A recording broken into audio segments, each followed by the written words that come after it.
Hello everyone. मैं अमित मणि तिवारी स्वागत करता हूं सुरेंद्रा एजुकेशन अड्डा में। आपका जो यूट्यूब चैनल है वह सुरेंद्रा एजुकेशन अड्डा के नाम से है। मैं सुरेंद्रा एजुकेशन अड्डा के यूट्यूब चैनल पर हिस्ट्री की क्लास लेता हूं और मॉडर्न हिस्ट्री की क्लास ले रहा था। और मॉडर्न हिस्ट्री की क्लास में हम लोग गादियन पीरियड के बारे में पढ़ रहे थे। गादियन पीरियड में पिछली क्लास में हम लोग 2 टॉपिक पढ़ चुके थे गादियन पीरियड में ही। अब इस गादियन पीरियड को हम आगे कंटिन्यू करेंगे। मैं आप लोगों को बता दूं कि मैं जो है सुरेंद्रा एजुकेशन अड्डा के यूट्यूब चैनल पे तो पढ़ाता ही हूं, साथ ही साथ जो सुरेंद्रा कोचिंग है लखनऊ के बुद्धेश्वर में, वहां पर मैं ऑफलाइन क्लास भी लेता हूं। जिन लोगों को मुझसे ऑफलाइन क्लासेस भी लेनी है, जिनको पसंद आ रहा है और लखनऊ के हैं और वो ऑफलाइन क्लासेस लेना चाहते हैं, वह सुरेंद्रा कोचिंग आकर ऑफलाइन क्लासेस ले सकते हैं। जो लोग दूर दराज के हैं और मेरी ऑफलाइन क्लासेस नहीं ज्वाइन कर पा रहे हैं, वह लोग ऑनलाइन के माध्यम से मेरी क्लासेस का एंजॉय करेंगे। यह जो पूरी कंप्लीट हिस्ट्री होगी वह सुरेंद्रा एजुकेशन अड्डा पर फ्री होगी।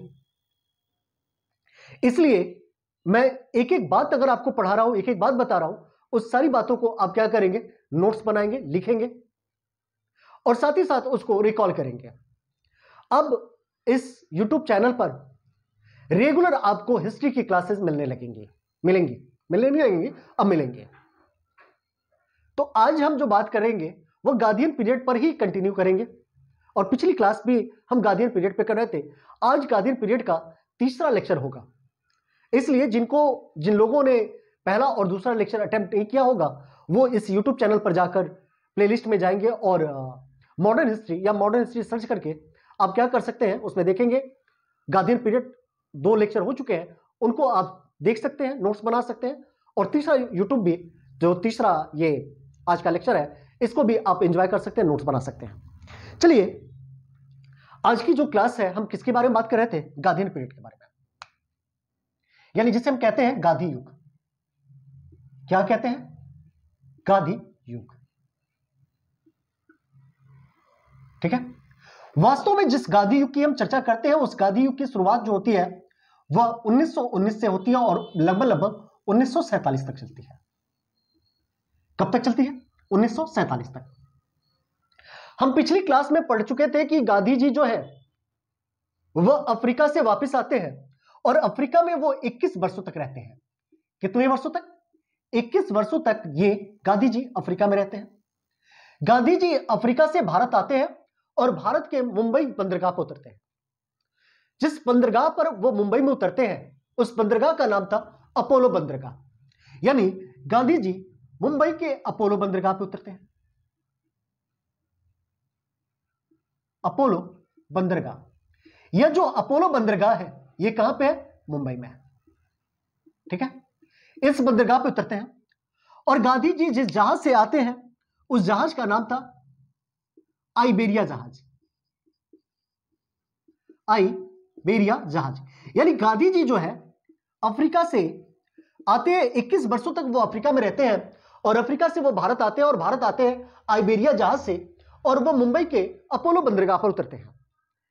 गांधी जी भारत 9 जनवरी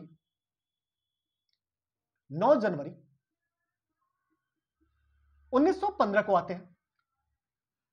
जब ये 9 जनवरी 1915 को भारत आते हैं तो उस समय द्वितीय विश्व युद्ध छिड़ा हुआ था और जिस द्वितीय विश्व युद्ध का, द्वितीय विश्व युद्ध बोल रहा हूं, प्रथम विश्व युद्ध, यानी जो फर्स्ट वर्ल्ड वॉर है, उस फर्स्ट वर्ल्ड वॉर का जो पीरियड था, फर्स्ट वर्ल्ड वॉर, उसका जो टाइम पीरियड था वो टाइम पीरियड 1914 से लेकर 1918 तक था। जब गांधी जी भारत आते हैं तो गांधी जी जब भारत आते हैं उस समय जो वायसराय था वो वायसराय लॉर्ड हार्डिंग द्वितीय था। कौन था, लॉर्ड हार्डिंग द्वितीय था। ठीक है।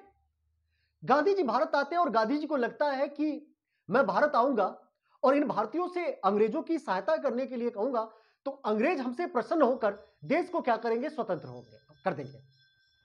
गांधी जी भारतीयों को कहते हैं कि आप लोग क्या करें, सेना में भर्ती हो जाए। ठीक है, सेना में भर्ती हो जाए। गांधी जी के साथ साथ बाल गंगाधर तिलक भी चाहते हैं कि भारतीय लोग जो है अंग्रेजी सेना में भर्ती हो जाए और प्रथम विश्व युद्ध में अंग्रेजी सेना का सहायता करें, जिससे क्या होगा, जो अंग्रेजी सेना जब जीत जाएगी तो वो हमसे खुश होकर क्या करेंगी, देश को आजाद कर देंगे। यानी गांधी जी के साथ साथ किनके, गांधी जी के साथ साथ बाल गंगाधर तिलक जो है बीजीटी, ये क्या करते हैं, ये लोग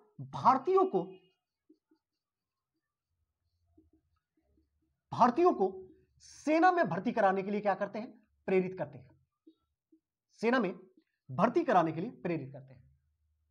ठीक है, इससे ब्रिटिश साम्राज्य गांधी से बहुत खुश होती है और ब्रिटिश साम्राज्य जो है लॉर्ड हार्डिंग के कहने पर, जो उस समय तत्कालीन वायसराय थे, लॉर्ड हार्डिंग के कहने पर ब्रिटिश साम्राज्य गांधी जी को कैसर ए हिंद की उपाधि दे देती है। कैसर ए हिंद, कैसर ए हिंद की क्या करती है, गांधी जी को उपाधि दे देती है।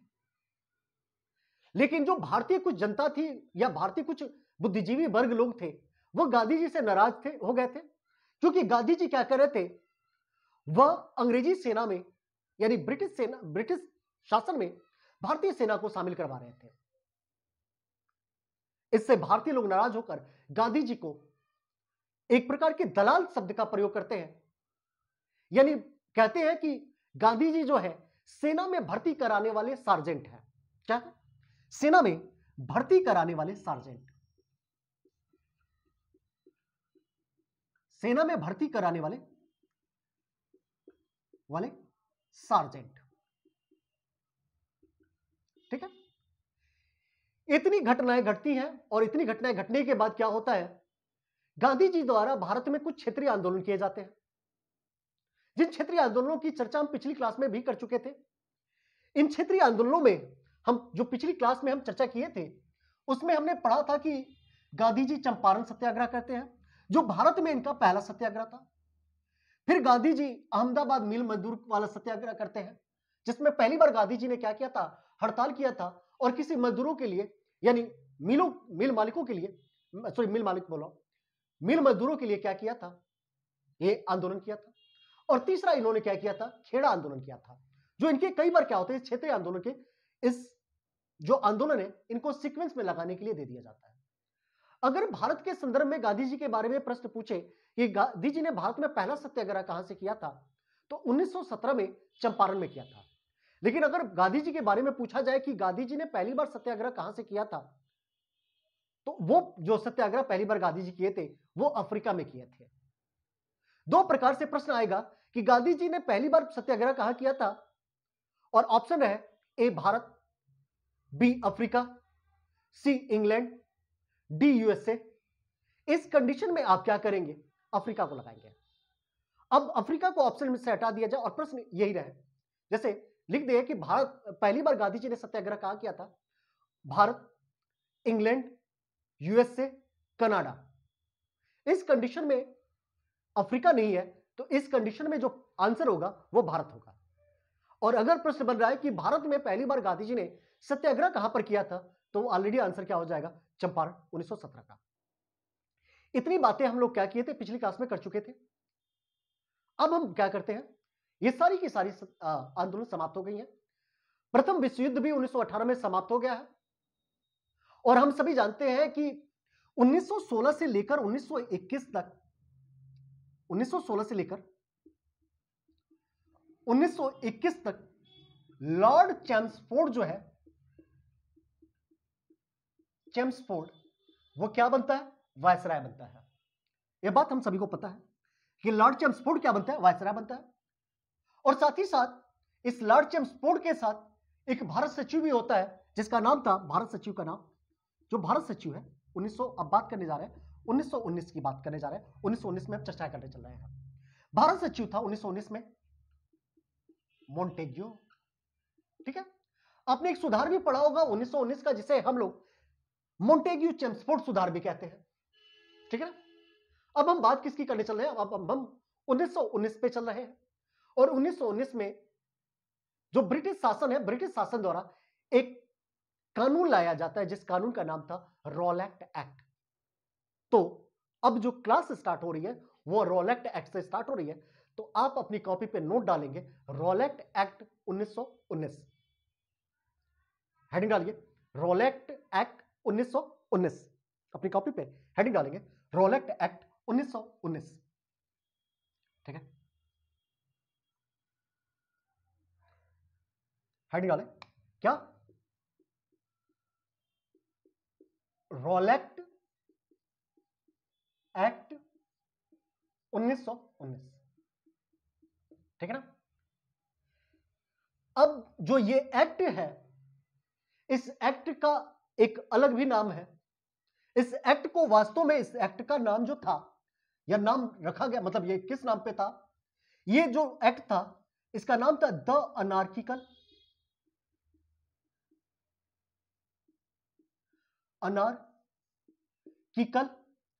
And revolutionary review, the anarchical and revolutionary act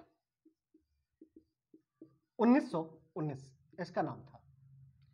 यही इसका नाम था। और इसका मुख्य उद्देश्य क्या था? इसका मुख्य उद्देश्य यह था कि भारत में जो क्रांतिकारी गतिविधियां चल रही थी, उन क्रांतिकारी गतिविधियों पर अंकुश लगाना था इस एक्ट का।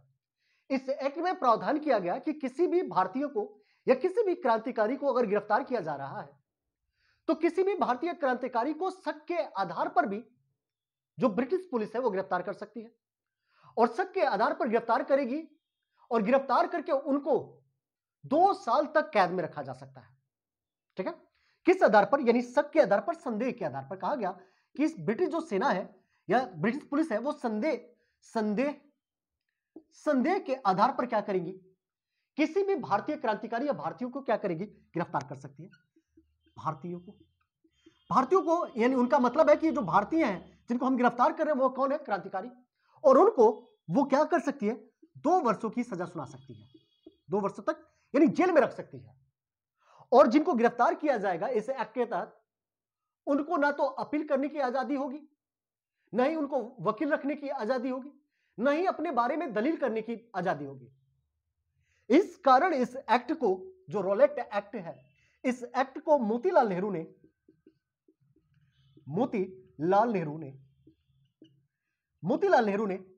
क्या कहा, बिना वकील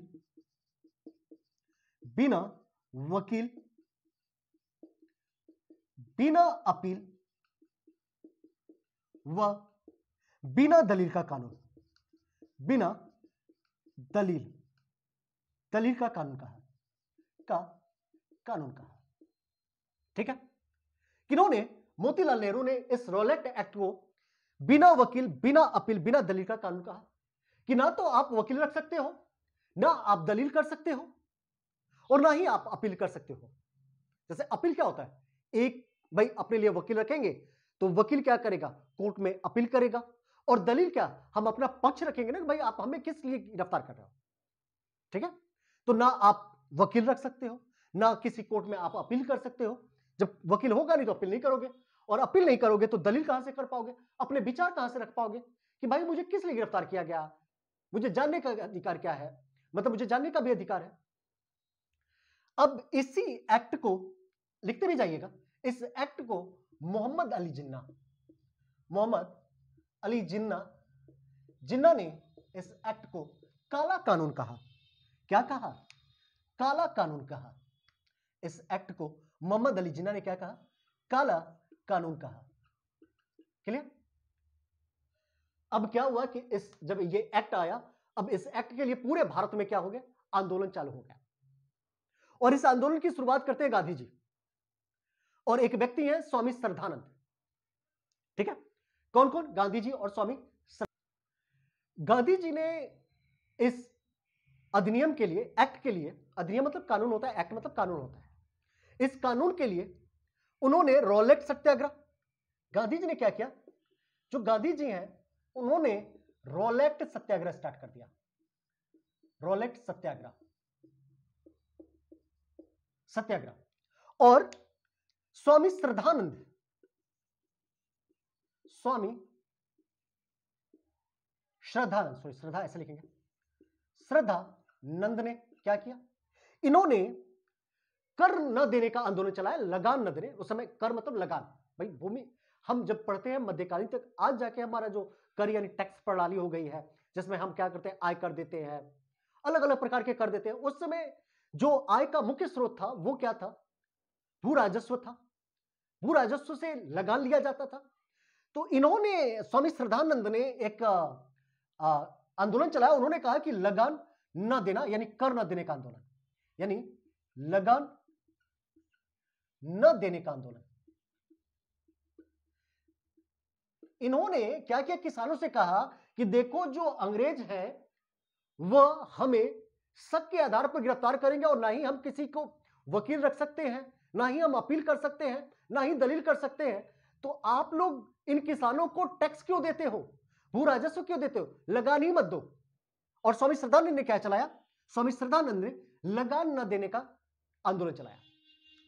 अब देखिए जो गांधी जी थे, वो गांधी जी इस रॉलेट सत्याग्रह में, जो एनी बेसेंट थी, भाई एनी बेसेंट ने 1916 में होम रूल लीग की स्थापना की थी। अब गांधी जी चाहते थे कि जो एनी बेसेंट है उनका होम रूल लीग है, होम रूल लीग, वो क्या हो, इस सत्याग्रह से जुड़ जाए। क्या हो, इस सत्याग्रह से जुड़ जाए।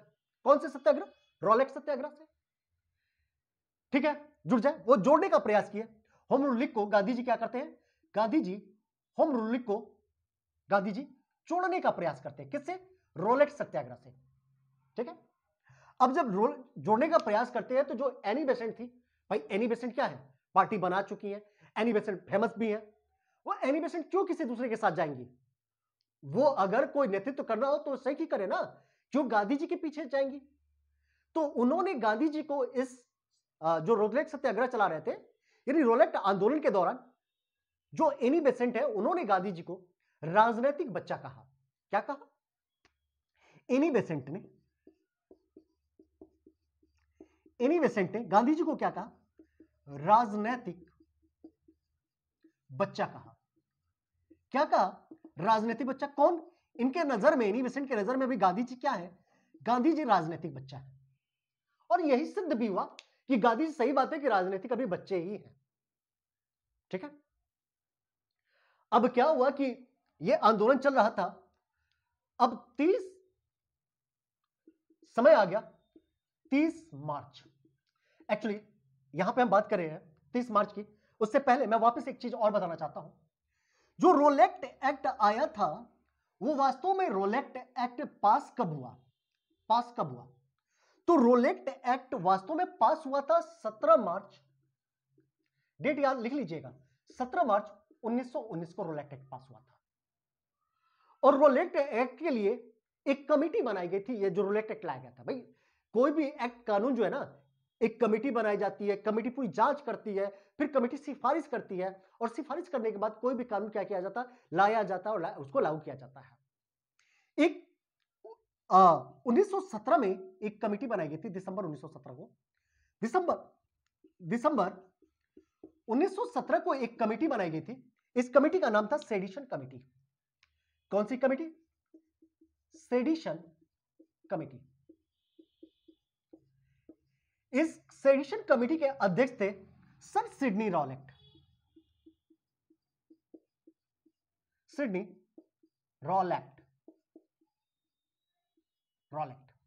अब देखिए, जब क्या होता है कि कोई कमेटी होती है और कमेटी के जो अध्यक्ष होते हैं, वो कमेटी मैक्सिमम उन्हीं अध्यक्ष के नाम पर क्या होती है, जानी जाती है। तो ये जो सेडिशन कमेटी थी, इस सेडिशन कमेटी के अध्यक्ष थे कौन, रॉलेट, सर सिडनी रॉलेट। और इस कमेटी को रॉलेट कमेटी के नाम से भी जाना जाता था। अब यही कमेटी सिफारिश की, और सिफारिश करने के बाद जो एक्ट आया, उसी एक्ट का नाम दे दिया गया रॉलेट एक्ट। बात क्लियर। तो किस समिति की सिफारिश पर रॉलेट एक्ट को लाया गया, आप कहेंगे सेडिशन, और पास हुआ था कब, 17 मार्च 1919 को। यहां तक की बातें कंप्लीट हो गई। अब आते हैं, मैं 30 मार्च आ रहा था, 30 मार्च सुनिएगा, होता क्या है 30 मार्च को, 30 मार्च 1919 का डेट है।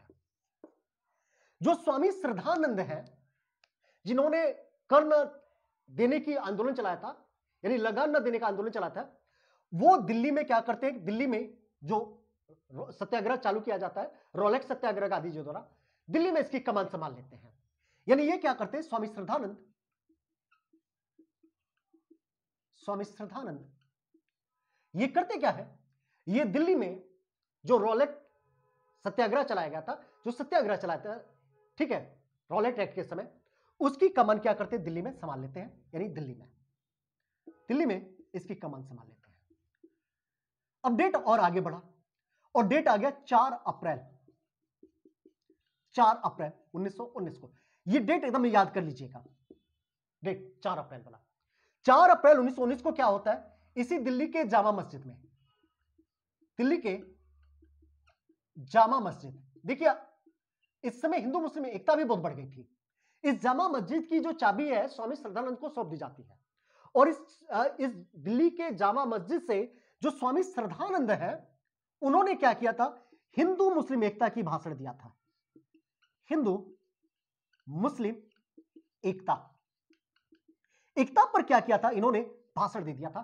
कौन, स्वामी श्रद्धानंद, जिन्होंने क्या किया था, दिल्ली में रोलेट सत्याग्रह का क्या किया था, कमान संभाला था, और 4 अप्रैल 1919 को दिल्ली के जामा मस्जिद में इन्होंने हिंदू मुस्लिम एकता पर क्या किया, भाषण दिया। जो रोलेट सत्याग्रह था, यह गांधी जी का पहला जन आंदोलन भी कह दिया जाता है। या रोलेट सत्याग्रह को नहीं, ये जो सत्याग्रही गांधी जी के भी नहीं, जो सत्याग्रह पहला जन आंदोलन था, रोलेट एक्ट के दौरान जो सत्याग्रह किया गया था या आंदोलन किया गया था, यह पहला जन आंदोलन है, और गांधी जी का पहला जन आंदोलन असहयोग है। ठीक है, अब ध्यान देने वाली बात है, अब 4 अप्रैल को जब इन्होंने दिल्ली के जामा मस्जिद पर हिंदू मुस्लिम एकता पर भाषण दिया, अब डेट बदला और डेट आ गया एक नया डेट, 6 अप्रैल, एकदम लिख लीजिएगा, 6 अप्रैल 1919। अब गांधी जी जो है ये कहते हैं कि एक काम न किया जाए, पूरे देश में हड़ताल कर दिया जाए, पूरे देश में हड़ताल क्या कर दिया जाए, पूरे देश में। ये गांधी जी क्या करते हैं, 6 अप्रैल 1919 को पूरे देश में हड़ताल करने की घोषणा करते हैं। ठीक है, अब जब गांधी जी पूरे देश में हड़ताल करने की घोषणा करते हैं, अब गांधी जी फेमस होने लगते हैं। अंग्रेजों को लगता है कि गांधी को गिरफ्तार नहीं किया गया तो आंदोलन हो जाएगा। अब गांधी जी को क्या किया जाता है कि पंजाब बुलाया जाता है कि गांधी जी आप पंजाब आओ। पंजाब में थोड़ी सी क्रांतिकारी गतिविधियां जो है हिंसक हो गई थी। डॉक्टर सत्यपाल और सैफुद्दीन किचलू, ठीक है, यहां के नेतृत्व संभाल रहे थे पंजाब के। पंजाब में क्या हो रही थी, कुछ घटनाएं, जो कुछ चीजें अगर देखने को मिल रही है, वहां पे थोड़ी सी हिंसक गतिविधियां हो गई। गांधी जी क्या हुए, पंजाब की तरफ चल दिए। अंग्रेजों को लगा कि अगर गांधी को नहीं रोका जाएगा तो आंदोलन बहुत भव्य हो जाएगा। ठीक है, अब क्या हुआ, डेट याद करते रहिएगा। नेक्स्ट डेट है 8 अप्रैल 1919। गांधी जी हैं कौन, गांधी जी, गांधी जी को हरियाणा के पलवल से, पलवल ये कहां पे है, हरियाणा में है, हरियाणा के पलवल से क्या किया जाता है, गिरफ्तार कर लिया जाता है, गिरफ्तार कर लिया जाता है। और पंजाब में 2 नेता थे गांधीवादी विचारधारा के, डॉक्टर सत्यपाल व सैफुद्दीन किचलू। तो क्या होता है कि 9 अप्रैल को, एक दिन बाद ही 9 अप्रैल 1919 को डॉक्टर सत्यपाल व सैफुद्दीन किचलू को गिरफ्तार कर दिया जाता है। किचलू को क्या किया जाता है, गिरफ्तार कर लिया जाता है। जब गिरफ्तार किया जाता है, ठीक है, जब गिरफ्तार कर लिया जाता है तो जो पंजाब है ना, पंजाब में हिंसक घटनाएं होने लगती हैं। अब पंजाब का उस समय लेफ्टिनेंट गवर्नर था Michael O'Dwyer. Michael O'Dwyer ने क्या किया कि पंजाब की गतिविधियों पर कंट्रोल करने के लिए ब्रिगेडियर जनरल आर डायर को क्या करता है, प्रशासन सौंप देता है। कहता है कि भैया तू ले और ये प्रशासन संभाल। क्योंकि जो ब्रिगेडियर जनरल आर डायर था वो बड़ा ही क्रूर व्यक्ति था। माइकल ओ डायर को लगता है कि अगर ऐसे क्रूर व्यक्ति को नहीं देंगे तो ये प्रशासन संभलेगा नहीं। तो क्या होता है, ये पूरी डेट लिखते जाइएगा जैसे लिख रहा हूं, एक एक पॉइंट। हटा रहा हूं मैं। अब ध्यान देने वाली बात है, ध्यान से सुनिएगा। आगे की घटना क्या होती है? अब आते हैं 10 अप्रैल 1919। पंजाब का जो लेफ्टिनेंट गवर्नर है, पंजाब का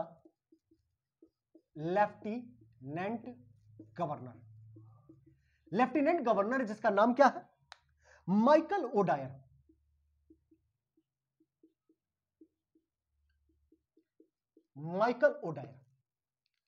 इस माइकल ओडायर ने पंजाब का प्रशासन जो है, पंजाब का प्रशासन ब्रिगेडियर जनरल आर डायर के हाथों में सौंप देता है। यानी ये क्या करता है? Michael O'Dwyer brigadier general R Dyer की नियुक्ति करता है और जो पंजाब की प्रशासन है, उस प्रशासन को वो क्या करता है? ब्रिगेडियर जनरल आर डायर को सौंप देता है। यानी ब्रिगेडियर जनरल आर डायर किसको सौंपता है? देखिए, माइकल ओडायर, आर डायर, दो डायर थे, ठीक है ना, दो Dyer, Michael O'Dwyer, Michael R Dyer. आप पढ़ेंगे ना, उधम सिंह ने हत्या किसकी की थी? उधम सिंह ने माइकल ओडायर की हत्या की थी, ना कि आर डायर की। आर डायर जो है ना, नेचुरल मरा था, ठीक है। अब इतनी घटनाएं घटती हैं। अब क्या होता है? सैफुद्दीन और डॉक्टर सत्यपाल, यानी डॉक्टर सत्यपाल और सैफुद्दीन क्या है? जेल में है। इनके रिहाई के लिए क्या किया जाता है? 13 अप्रैल को 13 अप्रैल को पंजाब के अमृतसर के जलियांवाला बाग में,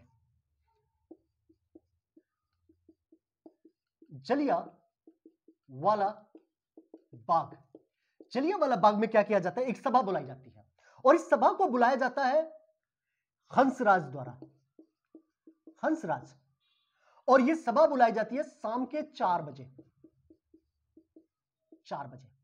और इस दिन जो 13 अप्रैल था, इस दिन बैसाखी का दिन था, बैसाखी का दिन। इस दिन क्या था? बैसाखी का दिन था। किसने बुलाया था? हंसराज ने। और इसमें कहते हैं कि लगभग 20,000 लोग आए थे, 20,000 लोग। लेकिन आपको मैं बता दूं कि सुबह ही 9 बजे के आसपास, सुबह 9 बजे के आसपास, 9 बजे के आसपास जो जनरल आर डायर है, जनरल डायर है, उसने क्या किया था? कहा था कि पंजाब में कोई भी सभाएं नहीं होंगी, सारी सभाएं असंवैधानिक घोषित कर दी जाती है। लेकिन इन लोगों को पता भी नहीं था कि सुबह ही क्या किया गया है, किसी सभा को न करने के लिए धारा 144 लगा दिया गया है, ठीक है, सभा नहीं होगी। उसके बावजूद भी ये लोग क्या करते हैं? सभा करते हैं। अब जनरल डायर क्या करता है? अपनी सेनाओं को लेकर आता, अपनी सैनिकों को लेकर आता है और इस जलियांवाला बाग जो है, उसमें एक पतला गेट था। उस गेट से अपने सैनिकों को लेकर आता है और चारों तरफ सैनिकों को कहता है इनको घेर लो, और कुछ नहीं कहता, अपने सैनिकों से कहता है गोली चला दो। वह गोली तब तक चलाता है जब तक गोली समाप्त नहीं हो जाते हैं, ठीक है, गोली समाप्त नहीं हो जाते हैं। इतना बड़ा कुकृत्य किया था उसने, जनरल आर डायर ने, ठीक है। और कितने तारीख को? 13 अप्रैल 1919 को। क्या यह डेट याद करना है कि नहीं करना है? क्या यह डेट इतिहास में याद रहेगा कि नहीं रहेगा? ठीक है, क्या ब्रिटिश शासन के लिए यह कलंक है कि नहीं है? है, ठीक है ना, क्लियर। इतना बड़ा कुकृत्य करने के बाद भी जनरल डायर के मन में कोई शर्म नहीं, ब्रिटिश शासन के मन में कोई शर्म नहीं। इतना बड़ा कुकृत्य करने के बाद भी जो ब्रिटिश शासन है क्या कर रही है? जनरल डायर को सम्मान कर रही है। ब्रिटिश पत्रकार सम्मान कर रहे हैं जनरल डायर का।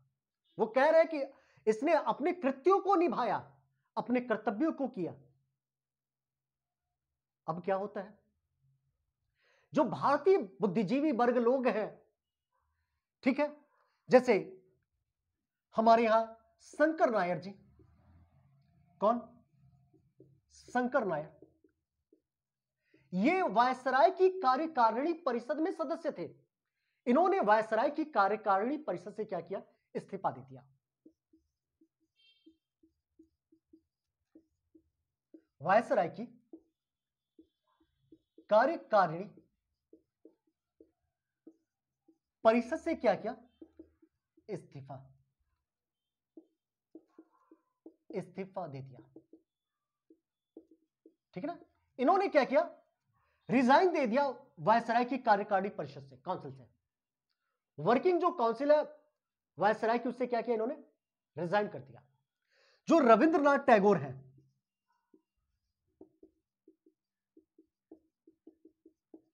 इनको गीतांजलि के लिए क्या मिला था? नाइटहुड की उपाधि मिली थी और सर की उपाधि मिली थी। अब इन्होंने क्या किया? नाइटहुड वह जो सर की उपाधि है, जो सर की उपाधि इनको 1915 में मिली थी, 1915 में, उनको इन्होंने क्या किया? त्याग दिया। एक दीनबंधु सी एंड्रूज है, उन्होंने तो इसको जानबूझकर घिनौना कृत्य कहा। दीनबंधु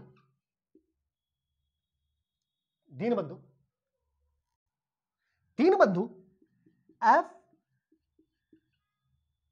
एंड्रूज ने क्या कहा? जानबूझकर की गई हत्या। क्या कहा? इन्होंने इसे जानबूझकर की गई हत्या कहा। ठीक है? किसे? जो जलियांवाला बाग हत्याकांड में होता है। अब आगे बात करते हैं किस पर?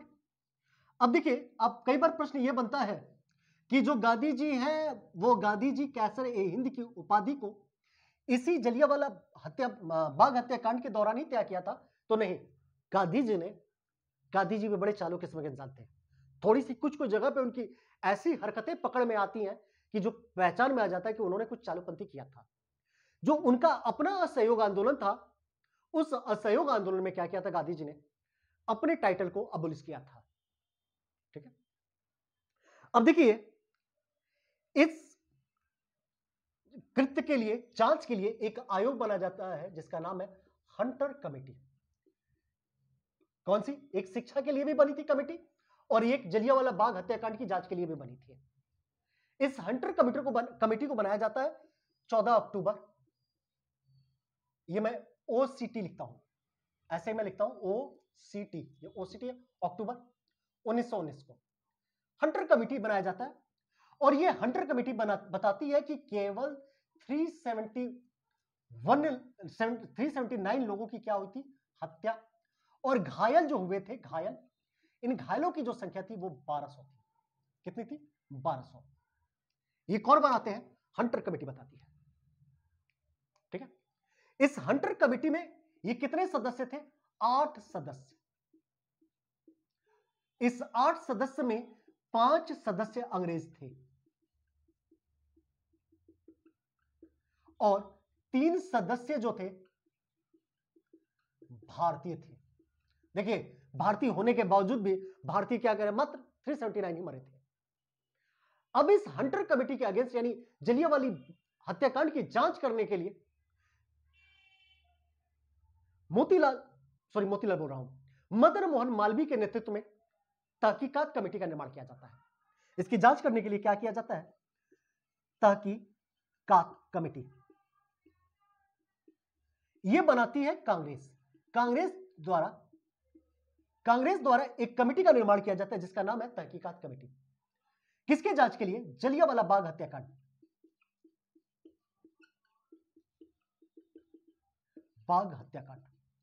और इसके अध्यक्ष कौन थे? मदन मोहन मालवीय।